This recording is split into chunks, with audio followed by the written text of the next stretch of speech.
10 वर्षपछि तपाईँ कहाँ हुनुहुन्छ? अरे साथीहरू, तपाईँ अहिले के गर्दै हुनुहुन्छ? अनि योभन्दा पहिला के गरिराख्नु भएको थियो? अहिले 10 वर्ष पछाडि तपाईँ कहाँ हुनुहुन्छ र आउनेवाला 10 वर्षपछि तपाईँ कहाँ पुग्नुहुनेछ? थाहा छ तपाईँलाई? तपाईँको यो अवस्थाले के गर्छ? आउनेवाला 10 वर्षपछि तपाईँको बच्चाको भविष्य कस्तो हुन्छ, तपाईँको भविष्य कस्तो हुन्छ र आउनेवाला पिँढीको भविष्य कस्तो हुन्छ थाहा छ? त्यसको बारेमा सोच्नु भएको हो? तपाईँ जे गरिराख्नु भएको छ त्यसबाट के हुनेवाला छ फ्युचरमा थाहा छ तपाईँलाई?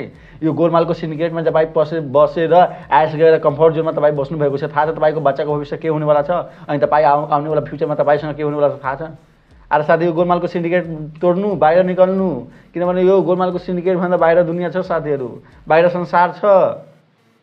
एउटै मान्छे यो संसारको लागि सबभन्दा पावरफुल व्यक्ति होइन, धेरै मान्छे छ साथीहरू। त्यहाँबाट बाहिर निस्केर एकचोटि बसेर एकान्तमा बसेर आफ्नो सपनालाई निहालेर हेर्नु न, तोड्नु न।